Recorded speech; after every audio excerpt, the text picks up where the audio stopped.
తాకట్టులో ఉన్న మీ బంగారం ఈ రోజు ఎంత ధర చేస్తుందో కొమ్మూరి గోల్డ్ వాళ్ళకి కాల్ చేస్తే ఫ్రీ గోల్డ్ కాస్ట్ చెక్ చేసి చెప్తారు. వైసీపీ మీరు పార్టీలోనే పార్లమెంట్ ఉంటాను. సభ్యుడు ఖచ్చితంగా అవ్వాలనుకుంటున్నారు వైసీపీ కదా, పార్టీ అది ఏ పార్టీ? వైసీపీ నుంచి అవ్వాలనేటువంటి ఆశ, కోరిక ఏమైనా ఉందా?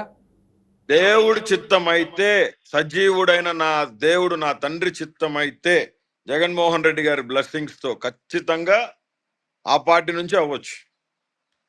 సో ఇప్పుడు మిమ్మల్ని పార్టీ ఆఫీస్కి లోపలికే రానిలేదు, మరి అలాంటప్పుడు ఎంపీ టికెట్ ఇచ్చే అవకాశాలు ఉన్నాయని ఎట్లా నమ్ముతున్నారు మీరు? సార్, కాంగ్రెస్ పార్టీ జగన్మోహన్ రెడ్డి గారిని చాలా చిన్న చూపు చూసింది.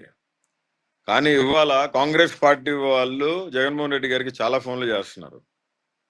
మాతో కలు నాకు తెలుసు పర్సనల్ గా. అంటే నేనేమంటానంటే, తీసేసి అంటే ఎలా అండి? కాంగ్రెస్ పార్టీకి సంబంధించిన ముఖ్య నాయకులు ఎవరన్నా మీకు చెప్పారా? రాహుల్ గాంధీ కానీ, ప్రియాంక నేను గాంధీ ఢిల్లీలో నాకు మంచి పరిచయాలు ఉన్నాయి కదా బ్రదర్.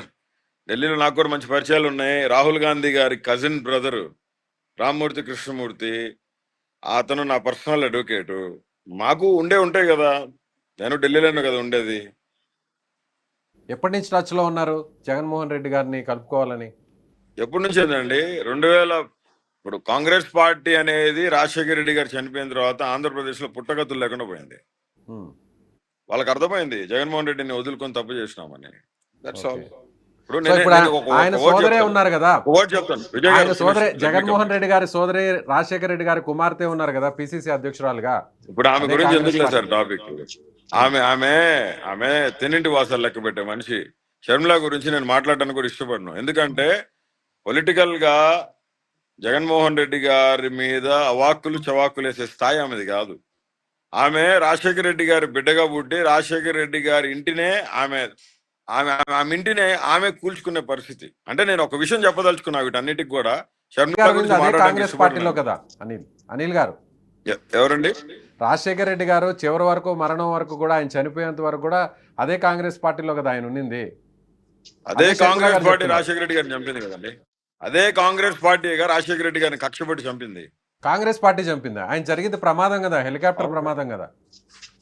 ఆ ప్రమాదం వెనకాల ఎవరున్నారు మీకు తెలీదా? మాకు తెలీదా? ఎవరున్నారంటారు?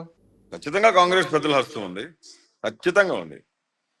I'm dare to say this in front of your video, your camera.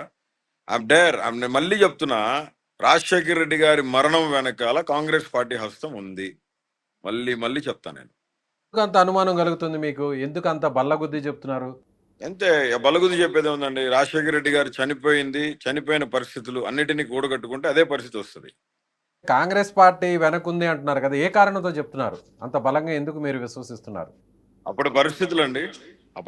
నేను చెప్తున్నాను, రాజశేఖర రెడ్డి గారి మరణం వెనకాల big conspiracy behind the screen. చిన్న పిల్లలను అడిగినా చెప్తారు. అండ్ కొన్ని విషయాలు రామదాస్ అత్వాలే గారు కూడా రివీల్ చేశారు. కావాలని జరిగిందే, అది ప్రిప్లాండ్ అని చెప్పి. ఒక కేంద్ర మంత్రి ఊరికే చెప్పడు కదా. ఓకే, మరి షర్మిల గారు తిన్నింటి వాసాలు లెక్క పెట్టారంటున్నారు మీరు. ఆమెమో కాంగ్రెస్ పార్టీలో ఉండడం కరెక్ట్ కాదంటున్నారు. మళ్ళీ అదే కాంగ్రెస్ పార్టీ జగన్మోహన్ రెడ్డిని మీకు ఒక స్టేట్మెంట్ గుర్తు చేస్తాను. షర్మిలమ్మ కాంగ్రెస్ పార్టీలో మా నాయన్ని చంపినారని ఆమె స్టేట్మెంట్ ఇచ్చింది. మళ్ళీ అదే కాంగ్రెస్ పార్టీలో ఎట్టపోయిందండి ఆమె స్టేట్మెంట్ ఇచ్చారా? ఖచ్చితంగా ఇచ్చారండి. మీరు చెక్ చేసుకోండి. రాజశేఖర రెడ్డి గారి మరణం వెనకాల చాలా అనుమానాలు ఉన్నాయి. కాంగ్రెస్ పెద్దల హస్తం ఉందని ఆమె లేదు స్టేట్మెంట్.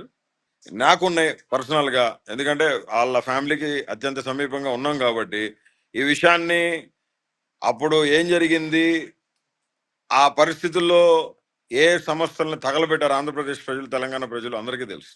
అలా మార్పు వచ్చింది. బోరుగడ్డ అనిల్లో ఆయన మాట్లాడేటువంటి భాషలో, ఆయన మాట్లాడే విధానంలో ఇప్పుడు చాలా మార్పు కనిపిస్తుంది అంటారు. ఈ మార్పు అంతటి కారణం? Thank you sir. అనిల్ గారు, ఈ మార్పు కారణం తెలుసుకోవచ్చా? జైలేనంటారా?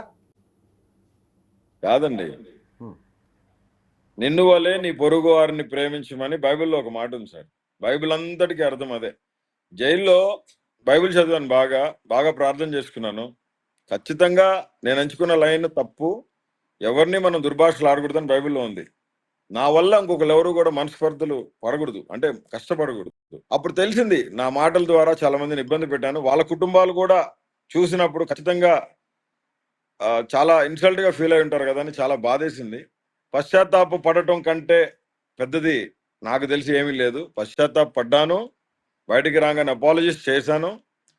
రెండో విషయం ఏంటంటే ఖచ్చితంగా చెప్తాను, రాజకీయంగా బద్ధ శత్రువులు, బద్ధ విరోధులు ఖచ్చితంగా పవన్ కళ్యాణ్ గారు, చంద్రబాబు నాయుడు గారు వస్తారండి. ఎందుకంటే నేను నా జీవిత కాలం ఊపిరున్నంత వరకు, ఈ శ్వాస ఉన్నంత వరకు. ఒక్క నిమిషం అనిల్ గారు, బద్ధ శత్రువులు బద్ధ విరోధులు అవుతారంటున్నారు. ఎవరెవరు అవుతారు? రాజకీయంగా పొలిటికల్ పార్టీస్ అపోజిషన్ లో వాళ్ళంతా అట్లాగే ఉంటారు కదా సార్. నేను చెప్తున్నా, జగన్మోహన్ రెడ్డి గారి కోసం నేను పనిచేస్తున్నా అంటే ఖచ్చితంగా వాళ్ళు నా గురించి నెగిటివ్ గానే చూస్తారు తప్ప పాజిటివ్ చూడరు కదా. సో మీతో చాలా పార్టీలు టచ్లోకి వచ్చాయి, పార్టీలో జాయిన్ అవ్వాలని పిలిచారని అన్నారు కదా ఇందాక ఒక సందర్భంలో. ఏ పార్టీలు పిలిచాయండి మిమ్మల్ని మా పార్టీలో జాయిన్ అవ్వాలని? సార్ బీజేపీ ఒక ప్రచారక్, మోదీ గారితో అత్యంత సన్నిహితంగా ఉండే ఒక ప్రచారక్, మా చిన్నాయన గారికి బాగా క్లోజెస్ట్ పర్సన్. ఆయన ఢిల్లీలో నాకు మంచి ఫ్రెండ్ అండి. ఆయన నన్ను అడిగారు, బీజేపీ మే ఆజాओ అనిల్ జీ కైకు. నాకు కొన్ని సిద్ధాంతాలు నచ్చుతాయి, కొన్ని సిద్ధాంతాలు నచ్చు. That's my personal. నేను ఒకటే చెప్తున్నాను సార్, నా ఊపిరి ఉన్నంత వరకు ఈ జీవితం. రమ్మన్నారు మిమ్మల్ని అంటే జైలు నుంచి బయటకు వచ్చిన తర్వాత మోదీ గారికి అత్యంత సన్నిహితంగా ఉండే ఒక ప్రచారకు మిమ్మల్ని పిలిచారు బీజేపీలోకి రమ్మని, అంతేనా? పిలిచారు. ఆయన హైదరాబాద్ వచ్చారు, మా ఇంటికి కూడా వచ్చారు. బీజేపీ పార్టీ మిమ్మల్ని రాణిస్తుంది అనుకుంటున్నారా? బీజేపీ పార్టీ రాణిస్తుంది అనుకుంటున్నారా? ఏం సార్, నేను తీవ్రవాదినా అండి? బీజేపీ పార్టీ రానికి ఏం చేస్తుంది? ఏ పార్టీలోనే ఇన్విటేషన్ ఉంటుంది ఖచ్చితంగా. రాజకీయంగా 10 సంవత్సరాలు నేను సెంట్రల్ అలయన్స్ పార్టీలో, నేషనల్ పార్టీలో అలయన్స్ విత్ ఎన్డీఏతో పనిచేసిన వ్యక్తిని. ఇంకే పార్టీ పిలిచింది అనిల్ గారు మిమ్మల్ని? ఇంకే పార్టీ పిలిచింది? బీజేపీ చాలా పార్టీలు పిలిచాయన్నారు కదా, పేర్లు తెలుసుకోవచ్చా మిగతా పార్టీల పేర్లు? ఎందుకులేండి ఇప్పుడు అన్ని ఎందుకు. నేను నా ఊపిరి ఉన్నంత వరకు జగన్మోహన్ రెడ్డి గారి కోసం పని చేయదలుచుకున్నా, పని చేస్తాను, ఖచ్చితంగా చేస్తాను. ఎన్ని అడ్డంకులు వచ్చినా, ఎన్ని అవరోధాలు వచ్చినా ఖచ్చితంగా. పోటీ చేయాలని అనుకున్నారు అంటున్నారు కదా, పోటీ చేయాలనేది నా జీవిత లక్ష్యం. ఏ స్థానం నుంచి పోటీ చేయాలనుకుంటున్నారు? వైసీపీ నుంచే పోటీ చేయాలనుకుంటున్నారు? సార్ నేను ఏది ఆశించి పని చేయను. ఖచ్చితంగా ఒక ఆశ అయితే ఉంది. సజీవుడైన నా దేవుని చిత్తం అయితే అది జరుగుతుంది జగన్మోహన్ రెడ్డి గారి బ్లెస్సింగ్స్ తో.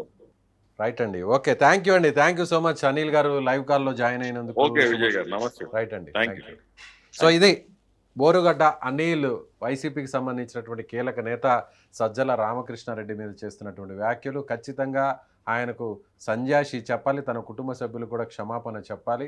సో ఖచ్చితంగా ఎవరైతే వైసీపీకి సంబంధించిన అధికార ప్రతినిధులు, కీలక నాయకులు నన్ను రాజకీయంగా ఇబ్బంది పెట్టి పార్టీ కార్యాలయంలోకి రానివ్వకుండా అడ్డుకునేటువంటి ప్రయత్నం చేస్తున్నారు, రాబోయే 2 రోజుల్లో 2000 మందితో అదే పార్టీ కార్యాలయం ముందు ఆమరణ నిరాహార దీక్షకు దిగుతానంటూ కూడా ఆయన శపథం చేస్తున్నటువంటి పరిస్థితి. సుమన్ టీవీలో మీ పర్సనల్ అండ్ బిజినెస్ ప్రమోషన్స్ కోసం కింది నెంబర్కి కాంటాక్ట్ చేయండి.